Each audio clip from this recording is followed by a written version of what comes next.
இன்னைக்கு இதாங்க அரசியல். ஒரு காலத்துல அரசியல் இது கிடையாது. ஏதோ நல்லது செய்யணும்னு வந்தான், கஷ்டப்பட்டான், படிச்சவன் வந்தான். படிச்சவனா படிக்கிறவன்லாம் படிச்சவன் இல்லை, ஏதாவது பண்ணணும்னு நினைச்சவன், சமூக அக்கறை உள்ளவன், அது சார்ந்து படிச்சவன் இப்படி வந்தான், சொத்தை இழந்தான், இதெல்லாம் பண்ணான். அவனும் நேர்மையா இருந்தாங்க. இப்ப நான் சொன்னதுதான் என்ன பண்ணுவேன், அண்ணன் குடியேறேன், அண்ணன் குடியிருந்தனால எனக்கு பொறுப்பு போட்டாரு. பொறுப்புக்குன்னு இருக்கிறான் தெரியுமா கட்சியில, ஏன் இருக்கிறான்னு தெரியாது. நான் பொறுப்புல இருக்கிறேன், என்ன ஆகிறேன், நான் வட்ட செயலாளர். அப்படியா, இந்தியாவுக்கு எப்ப சுதந்திரம் கிடைச்சது? அது சுதந்திரம் கட்சி அன்னைக்கு கட்சிச்சுங்க. இல்லைங்க, எப்ப கட்சிது? டிசம்பர் 25 நினைக்கிறேன். எங்க தலைவர் கூட பேசும்போது சொன்னாரு டிசம்பர் 25. இப்படிதான் நீங்க கூப்பிட்டு பேசி பாருங்களேன். இல்லாட்டி பொதுவா பேசுறத பேசுவான். சார் மோசங்க, சாரு எப்படி மோசம், பெரம்பு வச்சு அடிப்பாரு.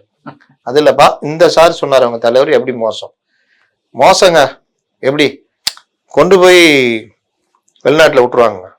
யார்ப்பா சொன்னா? சொன்னாருங்க. நீ என்ன புரிஞ்சீங்கன்னா, இல்லைங்க மோசங்க. திருப்பி ரொம்ப கேட்டுனா போயிடுவான்.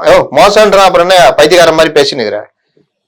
நீ சொன்னையா, நீ தான் பைத்தியக்கார மாதிரி சொல்லிட்டு இருக்கிற. சொன்னா அதெல்லாம் இல்ல, கொஞ்சம் கூட பேசவே தெரியலையா அவனுக்கு அப்படின்ட்டு போயிடுவான். இவனுக்கு பேச வராதனால நம்மள பேச தெரியலன்னு போயிடுவான். இன்னைக்கு அப்படிதான் இருக்குது. இன்னும் கொஞ்சம் பேர் புரிஞ்சுக்கிட்டவன் அப்படியே மாறுவான். அதுதான் இன்னைக்கு அரசியலா இருக்குது. இன்னைக்கு வச்சு ஒட்டின்னு இருக்காங்க.